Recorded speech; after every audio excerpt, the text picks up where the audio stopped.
నమస్తే. రాష్ట్రంలో ఎమర్జెన్సీ పాలన నడుస్తుందని బీఆర్ఎస్ నాయకులు అంటున్నారు. మరోవైపు చర్యకి ప్రతిచర్య ఉంటుంది, ఇది బీఆర్ఎస్ చేసుకున్న కర్మ ఫలితమని కాంగ్రెస్ నాయకులు వర్షం. ఇంతకుముందే బీఆర్ఎస్ కీలక నాయకుల అరెస్టులు జరిగినాయి. దీని గురించి డిస్కస్ చేద్దాం. బీఆర్ఎస్ నేత దాసోజు శ్రవణ్ గారు ఉన్నారు నాతో పాటు. శ్రవణ్ గారు నమస్తే. నమస్కారం అండి. ఏంటి అరెస్టులు ఏంటి? మీరు ఎమర్జెన్సీ అంటున్నారు, ఇది రాక్షస రేవంత్ రెడ్డి పాలన. ఇది అంటే నేను అనట్లేదు, మీరు అంటున్నారు అని చెప్పి నేను అంటున్నా. మీరు బీఆర్ఎస్ వర్షన్ అని చెప్తున్నాను. నేను అదే చెప్తాను. ఇంకా కూడా దుర్మార్గమైనటువంటి, ఎమర్జెన్సీ కంటే కూడా దుర్మార్గమైనటువంటి ఒక రాక్షసమైన పాశవికమైనటువంటి ఒక పరిపాలన ఇది. ఇక్కడ ప్రశ్నించే గొంతుకలను అణచివేతకు గురి చేస్తూ ఉన్నారు. న్యాయం కావాలని చెప్పని రోడ్లు ఎక్కుతున్నటువంటి ఒక ప్రజలను కూడా ఇవాళ అణచివేతకు గురి చేసే ప్రయత్నం చేస్తూ ఉన్నారు. ఇది ప్రజాపాలన కాదు, పెద్ద ఎత్తున ఇది ఒక పోలీస్ పాలన. There is a saying in English, కేవలం ఫెయిల్యూర్ లీడర్ మాత్రమే రిప్రెసివ్ పాలిటిక్స్కు, సప్రెసివ్ గవర్నమెంట్కు పాల్పడతాడు. ఇవాళ దురదృష్టం ఏంటి అంటే రేవంత్ రెడ్డి పూర్తిగా కూడా ఫెయిల్ అయిపోయినాడు. 12 నెలల్లో సరే వాళ్ళు సంబరాలు చేసుకోవచ్చు, ఇంకా ఏమైనా తైతక్కలు ఆడవచ్చు, దానికేమి you can't stop them, but then it's a complete failure. 420 వాగ్దానాలు చేసి, అనేక డిక్లరేషన్స్ చేసి, ఇవాళ రాష్ట్రంలో పరిపాలనపై పట్టు సాధించలేక, పెట్టుబడులను అట్రాక్ట్ చేయలేక, రెవెన్యూ డెఫిసిట్ను మేనేజ్ చేయలేక, మొత్తం ఇవాళ ఒక అవగాహన రాహిత్యంతో, ఆలోచన లేమితో పరిపాలన కొనసాగిస్తూ రాష్ట్రాన్ని అధోగతి పాలు చేసి తగుదునమ్మా అని చెప్పని వాళ్ళు ప్రశ్నించే గొంతుకలపైన దాడికి పాల్పడతా ఉండరు రేవంత్ రెడ్డి. ఇది ఒక రాక్షస పాలన. ఇప్పుడు ఈ అరెస్టుకు ముఖ్య కారణం నిన్న కౌశిక్ రెడ్డి చేసినటువంటి హంగామా. బంజారాహిల్స్ పోలీస్ స్టేషన్లో సిఐ విధులకు ఆటంకం కలిగించాడు. ఆయన విధి నిర్వహణపై బయటకు వెళ్తుంటే సిఐని అడ్డం తిరిగి మరి కేసు తీసుకోవాలని చెప్పి ఒక హడావిడి వాతావరణం మనకు అనిపించింది. ఇప్పుడు ఈ బంజారాహిల్స్ పోలీస్ స్టేషన్కి ఒక పెక్యులియారిటీ ఉన్నది, but even other police stations also అవుతుంది దుర్మార్గం. మరి ఆ బంజారాహిల్స్ పోలీస్ స్టేషన్లో ఆ సర్కిల్ ఇన్స్పెక్టర్ గారు ఏందో, లేకపోతే అక్కడ ఉన్నటువంటి ఒక మరి ఏసీపీ గారు ఏందో, డీసీపీ గారు ఏందో మాకు తెలియదు. కానీ why is that if a complaint is given against ruling party leaders or including Revanth Reddy, ఎందుకు కంప్లైంట్ తీసుకోరండి మీరు? తెలంగాణ ఉద్యమంలో కిరణ్ కుమార్ రెడ్డి మీద కంప్లైంట్ చేయలేదా? రోషే మీద కంప్లైంట్ చేయలేదా? రాజశేఖర్ రెడ్డి మీద కంప్లైంట్ చేయలేదా? చంద్రబాబు నాయుడు గారి మీద కంప్లైంట్ చేయలేదా? ముఖ్యమంత్రులుగా ఉన్నప్పుడు రేవంత్ రెడ్డి ఏమన్నా వాళ్ళందరికంటే భిన్నమైన వ్యక్తి, లేకపోతే రాజ్యాంగం ఆయనకి ఏమైనా సపరేట్గా రేవంత్ రెడ్డి అనగానే రాజ్యాంగం ఏమైనా స్పెషల్ ఎగ్జామ్షన్స్ ఇచ్చిందా? నువ్వు కేసీఆర్ లాగుల్లో తొండలు వదిలిపెడతా అంటావు, కేసీఆర్ పొట్ట చీల్చి పేగులు మెడలేసుకుంటా అంటావు, తొక్కి చంపాలా, రాళ్లతో కొట్టాలా అని చెప్పని రేవంత్ రెడ్డి అంటాడు. ఇట్లా అంటున్నాడు అని చెప్పని కేసు పెట్టడానికి పోతే నేను కేసులు నమోదు చేయను అంటారు. ఇది ఎక్కడ న్యాయం అండి? ఇదే ఫోన్ ట్యాపింగ్ ఇష్యూ గతంలో బీఆర్ఎస్ పార్టీపై పెద్ద ఎత్తున ఆరోపణలు వచ్చినాయి.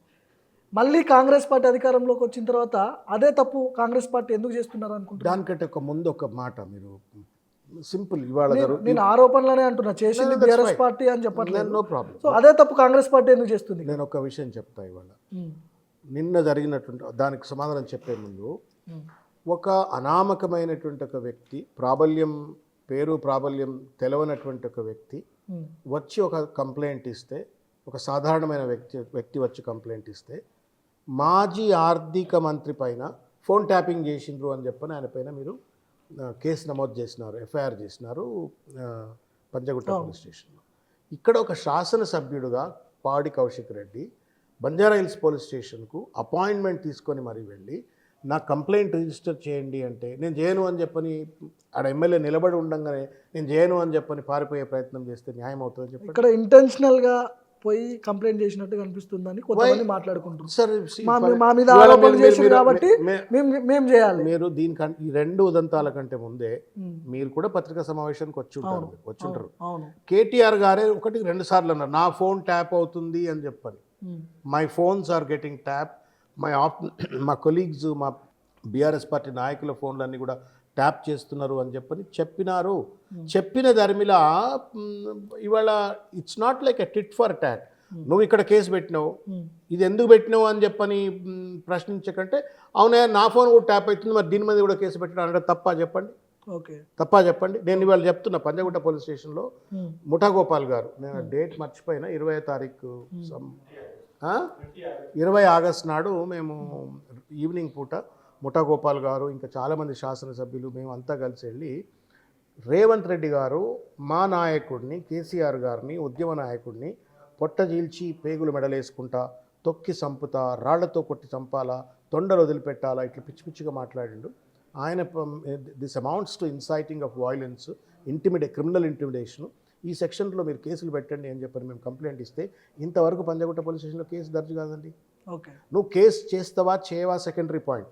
Do I not have a right to file a complaint just because నేను బీఆర్ఎస్ కాబట్టి, జస్ట్ బికాజ్ నేను అపోజిషన్ కాబట్టి నా కంప్లైంట్ కూడా తీసుకోవడానికి పోలీసులు ఏమైనా ప్రత్యేక రాజ్యాంగాన్ని అన్వయించుకుంటున్నారా, అమలు చేస్తున్నారా? ఓకే, నువ్వు ఎట్లయితే ఒక సాధారణమైనటువంటి ఒక వ్యక్తి కంప్లైంట్తో హరీష్ రావు అనేటువంటి ఒక 7 సార్లు శాసనసభ్యుడు, మాజీ మంత్రి, 3-4 సార్లు మంత్రి పదవి చేసినట్టు ఒక పెద్ద మనిషి పైన, అది కూడా మోకాలకు బోడిగుండుకు ముడిపెట్టినట్టుగా, ఆయన హోంమంత్రి కాదు, నా చీఫ్ మినిస్టర్ కాదు, ఆయన ఫైనాన్స్ మినిస్టరు. ట్యాపింగ్ అనేటువంటి ఒక వ్యవస్థ ఒకవేళ ఉంటే అది ఇంటెలిజెన్స్లోనో లేకపోతే పోలీస్ డిపార్ట్మెంట్లో ఉంటుంది. నా హోంగార్డు సీఎం కాదు, ఆయనను పట్టుకొచ్చి ఆయన పేరు మీద కేసు నమోదు చేస్తావు. మరి ఇక్కడ నా ఫోన్ ట్యాప్ అవుతున్నది, రేవంత్ రెడ్డి గారు చేస్తుండొచ్చు, మీరు దాన్ని ఎఫ్ఐఆర్ నువ్వు తీసుకో, కంప్లైంట్ ఎందుకు తీసుకుని భయపడుతున్నాడు? ఓకే, బంజారాహిల్స్ పోలీస్ స్టేషన్లకు ఉన్న కష్టమైంది, తెలంగాణ పోలీసులకు ఉన్న భయం ఏంది నాకు అర్థం కావట్లేదు. మీరు అన్న పాయింట్ ముమ్మాటికి కరెక్ట్ అది, కానీ మీరు ఇందాక ఒక మాట అన్నారు, అడ్రస్ లేని వ్యక్తి అనామకుడు అని చెప్పి మాట్లాడారు. అంటే ఒక సామాన్య పబ్లికో సామాన్య మానవుడు అని తీసుకుందాం. ఒక వ్యక్తికి అన్యాయం జరిగిందని పోలీస్ స్టేషన్లో కంప్లైంట్ చేసే అర్హత ఆ సామాన్య మానవుడికి లేదని అంటున్నారా మీరు? మీరు ఈ ప్రశ్నలో ఒక రకమైనటువంటి ఒక వ్యతిరేక భావం ఉన్నది. నేను రామాయణం అంతే రాముడికి సీత ఏమైందని అంటుంది. అంటే ఇక్కడ ప్రజాప్రతినిధి ప్రజాప్రతినిధి లేకపోతే ఎమ్మెల్యేనో ఎంపీనో కావాలంటున్నారు. అది మీ మనసులో వ్యతిరేక భావాలు పెట్టుకొని మీ విపరీతమైనటువంటి రేవంత్ రెడ్డి అన్న తలకాయలకు వచ్చి మాట్లాడితే నేనేం చెప్పలేనబ్బా. నేనేమంటా ఉన్నా, if an unknown person giving a complaint against mister Harish Rao, though he is not linked to home ministry or the chief ministry, ఒక ఫైనాన్స్ మినిస్టర్ నా ఫోన్ ట్యాప్ చేసిండు, ఒక శాసనసభ్యుడు నా ఫోన్ ట్యాప్ చేసిండు అని ఒక కంప్లైంట్ ఇస్తే నువ్వు ఎఫ్ఐఆర్ దర్జ్ చేసినప్పుడు ఒక ఎమ్మెల్యే ఇస్తేనేమో నువ్వు రివర్స్ కేసు పెడతావా? నేను I'm not saying that the so called ordinary man does not have legitimacy. Criminal కూడా కంప్లైంట్ చేయొచ్చు. ఈ దేశంలో కసబ్లాంటోనికి కూడా చనిపోయేంత వరకు రాచమర్యాదలు చేసినటువంటి ఒక భారత రాజ్యాంగం ఉన్నది. కాబట్టి నేను తప్పంట్లా. కానీ మీరు తప్పంటున్నా అని మీరు మీ మాటలు నా నోట్లో పెట్టి ఏదో అడగాలని ప్రయత్నం చేస్తున్నారు, అది కరెక్ట్ కాదు. నేనేమంటున్నా అంటే, when you are able to do that, somebody who's unknown, but here is an MLA, ఆయన భారత రాజ్యాంగం మీద ప్రమాణం చేసి ప్రజలు ఎన్నుకున్నటువంటి ఒక బాధ్యత కలిగిన సావరనిటీ ఉన్నటువంటి ఒక ప్రజాప్రతినిధి. ఆ ప్రజాప్రతినిధికి ఒక ప్రోటోకాల్ ఉంటుంది. Is above the chief secretary. నేను ఎందుకు ఈ మాట చెప్తున్నా అంటే, is above the chief secretary. ఒక పోలీస్ స్టేషన్ పోయిన తర్వాత ఆయన కూడా సాధారణ వ్యక్తి కావచ్చు. కంప్లైంట్ ఇస్తే తీసుకోనంటే నువ్వు నీ కంప్లైంట్ ఏం తీసుకుంటా? రేపు నేను ఇప్పుడు కొడితే ఇక్కడ నేను కొడితే నీ కంప్లైంట్ తీసుకోడిగా. ఇఫ్ పౌడి కౌశిక్ రెడ్డి కంప్లైంట్ తీసుకోవడానికే వ్యతిరేకత ఉంటే, ఒకవేళ పుట్టుకున్న రేవంత్ రెడ్డి పోతుంటే మిమ్మల్ని కొడతారు. గిట్లే నన్ను అడిగినట్టు రేవంత్ రెడ్డిని అడిగితే రేవంత్ రెడ్డి మీద దాడి చేస్తారు. కంప్లైంట్ తీసుకోరిగా. మీ హయాంలో మీరు అధికారంలో ఉన్నప్పుడు ఇట్లాంటి అరెస్టులు జరగలేదంటారా? నేనేమంటున్నా బ్రదర్, ఒక విషయం చెప్తున్నా, జరిగినాయా జరగలేదా అంటే, జరిగినాయో జరగలేదో ప్రజలే see one mistake never justifies the other mistake. నీ దృష్టిలో గతంలో తప్పులు జరిగినాయి అనుకుంటే, నీ దృష్టిలో గతంలో కూడా ఇటువంటి అరెస్టులు జరిగినాయి అయితే, మరి నువ్వెందుకు పీకుడు?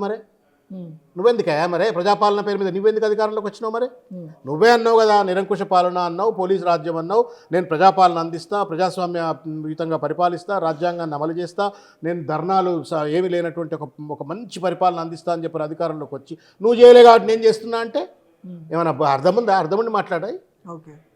What kind of governance are you talking about? ఒకవేళ నీ దృష్టిలో తప్పైతే మరి నువ్వు చేస్తుంది కూడా తప్పే కదా. అంటే ప్రజలు అలా నీకు ఓట్లు వేసినందుకు ప్రజలు పిచ్చోళ్ళ చెవుల పూలు ఉన్నాయేమన్నా? నువ్వేమన్నావు? ప్రజాపాలన అధికారంలోకి వచ్చినావు, మళ్ళీ పోలీస్ పాలన ఎందుకు అమలు చేస్తావు? నేను వీళ్ళు ఎన్ని కేసులు పెట్టినంటే ఒక విషయం గుర్తుపెట్టుకోండి, లిస్ట్ ఎక్కడో పోయింది. దాదాపు ఒక 200-300 కేసులు కేవలం సోషల్ మీడియా వాలంటీర్స్ మీద మీలాంటి జర్నలిస్టులమైన కేసులు పెట్టిండ్రండి. ఇవాళ లేని పార్టీని రేవు పార్టీగా చిత్రీకరించి కేటీఆర్ ఇంటిపై దాడి చేసి వాళ్ళున్న చిన్న పిల్లలను పెద్దలను గంజాయి తీసుకున్నారని, మహిళలను గంజాయి తీసుకున్నారా అని చెప్పని, డ్రగ్స్ తీసుకున్నారా అని చెప్పని వాళ్ళను అబాసుపాలు చేసే ఒక ప్రయత్నం చేసినారు. మూసీ బాధితులను పోలీస్ స్టేషన్లలో పెట్టి జైలులో పెట్టి నూకే ప్రయత్నం చేసినారు, హైదరాబాద్ బాధితులను అట్లే చేసినారు. లగచర్లలో ఏం ఇన్సిడెంట్ అండి అది? ఇంత దుర్మార్గమైనటువంటి ఒక వ్యవస్థ అండి. ఇది ప్రజాపాలన అన్నారు అంటే అది మీరు ఒప్పుకుంటే మీకు దండం పెట్టి వెళ్ళిపోతాయి. ఎంట్రీ కూడా ఇప్పుడు లగచర్ల ఇష్యూ ఒకటి, దిలావర్పూర్లో జరిగిన సంఘటన ఒకటి, ప్రభుత్వం వెనక్కి తీసుకున్నట్టు కనిపిస్తుంది కదా, ఒక అడుగు వెనక్కి వేసినట్టు కనిపిస్తుంది. నేను ఏమంటున్నా, చేసిన తప్పును సరిదిద్దుకుంటే తప్పు లేదు. కానీ అక్కడ ఏం చేస్తూ ఉన్నాడు, ఫార్మా విలేజ్ కాదు ఇండస్ట్రియల్ కారిడార్ అని చెప్పని ఇప్పుడు నేను విడ్రా చేసుకుంటున్నాను అని చెప్పి ఇండస్ట్రియల్ కారిడార్ కోసం పెడతాను. నేను పరిశ్రమలు కూడా పెట్టొద్దు అంటలేను. ఇదే ఫార్మా విలేజ్ 14,000 ఎకరాలు నువ్వు ఆల్రెడీ గత ప్రభుత్వం సెక్యూర్ చేసి పెట్టినటువంటి ఒక దాన్నేమో నీ రియల్ ఎస్టేట్ దందా కోసం ఫ్యూచర్ సిటీ పేరు మీద, ఫోర్త్ సిటీ పేరు మీద దాన్ని ఆ 14,000 ఫార్మా సిటీ కోసం తీసుకున్న వాటినేమో నువ్వు అటు కన్వర్ట్ చేయాలి, ఎకరాలను అటు కన్వర్ట్ చేయాలి ప్రయత్నం చేస్తున్నావు. నువ్వు ఇవాళ ఫార్మా విలేజ్ అని చెప్పని అన్ని నియోజకవర్గాల్లో ఫార్మా కంపెనీ పెడతా మెడకాయ మీద తలకాయనుడు ఎవడు పెట్టడండి అట్లా. దే ఆర్ ఆల్ వెరీ, ఇప్పుడు మీకు హైదరాబాద్లో మీరు పుట్టుండకపోవచ్చు ఇంకప్పుడు, మీకు IDA Jeedimetla, IDA Balanagar, IDI మన నాచారం, ఇటువంటి అన్నీ కూడా industrial estates, industrial development areas చేసిండ్రు. ఊరికి దూరంగా అట్లా క్లస్టర్స్ లెక్క చేసి అక్కడ ఫార్మా కంపెనీలు, మ్యానుఫ్యాక్చరింగ్ కంపెనీలు ఇట్లా చేసినారు. అట్లాగే ఫార్మా కంపెనీస్ కూడా ఒక దగ్గర ఉండాలి తప్ప ప్రతి ఊర్లో నేను ఫార్మా కంపెనీ పెడతా అంటే you are actually polluting every village, every zone నువ్వు పొల్యూట్ చేసే ప్రయత్నం చేస్తున్నాడు. మెడకమే తలకాయనుడు ఎవడు చేయడు. ఆ తప్పు అని చెప్పని ప్రజలు అన్న తర్వాత, ప్రజల తిరుగుబాటు వచ్చిన తర్వాత నువ్వు ఇండస్ట్రియల్ కారిడార్ అంటున్నావు. అదే ఇండస్ట్రియల్ కారిడార్ ఇప్పుడు ఇవాళ కూడా జైరాబాద్ నిమ్స్లో 100,000 ఎకరాలు ఆడ 100 ఎకరాలు ఖాళీలు ఉన్నాయి. అక్కడ తీసుకుపోయి పెట్టి కంపెనీలు ఎవరొద్దంటున్నారు నిన్ను. నీ ఇంటి వెనుక కంపెనీ పెట్టుకోవడం కోసం నీ అల్లుడికి ఇల్లరికం వచ్చిండు కాబట్టి నేను అక్కడనే మా ఇంటి వెనుకనే కంపెనీ అల్లుడికి పెట్టియాలా? What kind of nonsense is this? చర్చ చేయండి మీరు. సార్ నేనేమంటున్నా అంటే మీరు నిర్ణయాలు తీసుకునే ముందే హేతుబద్ధమైనట్టుగా చర్చ చేయాలా? నువ్వు ఇట్లా నీ ఇష్టం వచ్చినట్టుగా నిరంకుశంగా కొనసాగించేటువంటి ప్రయత్నం చేయటం అన్యాయము. ఇవాళ అట్లా ఒక రకంగా సామాజిక కార్యకర్తలపైన, సామాజిక మాధ్యమాలు వాడుతున్న కార్యకర్తలపైన, లేకపోతే కేటీఆర్, హరీష్ రావు గారు, కేసీఆర్ గారి పైన కేసులు పెట్టాలా, బీఆర్ఎస్ పార్టీ నాయకులపైన కేసులు పెట్టాలా, ఆఖరికి వాళ్ళకు ఫేక్ ఎన్కౌంటర్లు చేసి ఒక పక్కనేమో గద్దరన్ను మేము అవార్డుకు అదేంది సినిమా అవార్డులకు గద్దరన్నను పెట్టినాము అని చెప్పని జబ్బలు దరుచుకుంటూ, మరో పక్కన గద్దరన్న ఆలోచనలను, సిద్ధాంతాలను పాటించే వాళ్ళపైన ఫేక్ ఎన్కౌంటర్లు చేసి హత్యలు చేస్తున్నటువంటి ఒక ప్రభుత్వాన్ని చూస్తూ ఉన్నాం. కాబట్టి ఇదంతా కూడా ఒక దుర్మార్గమైన పాశవిక రాజ్యాంగ వ్యతిరేక ప్రభుత్వం. ఇది రాక్షస ప్రభుత్వం. ఇది ప్రజాస్వామ్యం పైన, రాజ్యాంగం పైన గౌరవం లేనటువంటి ఒక ప్రభుత్వం. కక్షపూర్వకంగానే ఇట్లాంటి అరెస్టులు జరుగుతున్నాయి అనుకోవచ్చు. న్యాచురల్లీ కదా. ఇప్పుడు 9వ తారీఖు నాడు అసెంబ్లీ అంటే మీరు ఏదో గతంలో ఏదన్నా చేసుంటే కదా కక్షపూరితంగా. అంటే ఇప్పుడు చర్యకి ప్రతి చర్య ఉంటుందని ఇందాక చెప్పిన కదా నేను. సో మీరు ఏదో చేసి ఉంటారో దానికి ఇదే కర్మ ఫలితం అనుకోవచ్చా? ఇప్పుడు రేవంత్ రెడ్డికి ఎవరు అడ్వైజర్లో తెలుస్తలేదండి. ఆయన స్పీచ్లు ఎవరు రాస్తున్నారు, ఆయనకి ఇది రైట్ రాంగ్ అని ఎవరు చెప్తున్నారు, ఆయన ఎవరి మాట మాట్లాడుతుండో, ఎవరితో చర్చ చేస్తుండో నాకు అర్థం కావట్లే. కానీ ముమ్మాటికి మూర్ఖత్వంగా పోతా ఉన్నాడు. వెనకటికి ఏదో ఆ కంసుడు లెక్క, హిరణ్యకశిపుని లెక్క ఎవడి మాట అయినాడు, ఒక మూర్ఖంగా వ్యవహరిస్తాడు అన్నట్టుగా వ్యవహరిస్తూ ఉన్నాడు. ఇవాళ నిన్న మీటింగ్లో ఏం మాట్లాడుతున్నాడండి పెద్దపల్లె? బుద్ధుడిని మాట్లాడినట్టేనా ముఖ్యమంత్రి ఉండి? ఎంత కండలు తిరిగినోడికైనా పెళ్లి చేయంగానే రాత్రికి రాత్రే కడుపు పిల్లల్ని పుట్టిస్తారా అని అడిగిండు. అది ఒక ఎగ్జాంపుల్ రూపంలో చెప్పిండు. సభ్యత సంస్కారం ఉండాలి. ఏం మాట్లాడుతున్నారు మీరన్నా? ఇప్పుడు మా బయట ఏదన్నా మాట్లాడొచ్చు, మీడియా వేరే విధంగా చెప్పిండు కదా. ఇప్పుడు మీరు 10 ఏళ్ళ అధికారంలో వస్తా, అక్కడికి వస్తా, 10 నెలలు కూడా కాలేదు అధికారంలోకి వచ్చి, అక్కడికి వస్తా, టైం ఇవ్వాలి కదా మాకు అని అంటున్నాడు. టైము 5 ఏళ్ళు టైంకు 5 ఏళ్ళు ఎన్ని రోజులు నేను పెట్టినా? 100 రోజుల్లో 6 గ్యారంటీలు అమలు చేస్తా అని నువ్వు పెట్టినావా నేను పెట్టినా? వాళ్ళే తెచ్చిన హామీ ఇచ్చారు. మరి 1వ తారీఖున నేను అధికారంలోకి వచ్చిన రోజే రైతు బంధు నేను అమలు చేస్తా అని చెప్పి నేను చెప్పినా, నువ్వు చెప్పినా? లేకపోతే రైతు రుణమాఫీ నేను మొట్టమొదటి సంతకం పెడతా అని చెప్పి నేను చెప్పినా, నువ్వు చెప్పినవా? నువ్వు 1,00,000 రూపాయల లోను నీకుంటే ఇంకొక 1,00,000 నువ్వు పోయి ఇప్పుడే బ్యాంకుకి పోయి 1,00,000 రూపాయలు తెచ్చుకో, 2,00,000 నేను డిసెంబర్ 9వ తారీఖున నేను అధికారంలోకి రాగానే లోన్ మాఫీ చేస్తా అని చెప్పింది నేను చెప్పినా, నువ్వు చెప్పినవా? నువ్వు చెప్పి నువ్వే అమలు చేయకపోతే నేను అడగొద్దు. అడిగితే కండలు తిరిగినాడు కూడా పిల్లల్ని పుట్టిలేడు రాత్రి అని చెప్పని పనికిరాని ఒక చిల్లరగాడు మాట్లాడినట్టు మాట్లాడితే అది కరెక్ట్ అనిపిస్తే మీకు దండం, మీ మీడియా వాళ్ళకి దండం, మీ సైకో ఫ్యాన్సీకి దండం.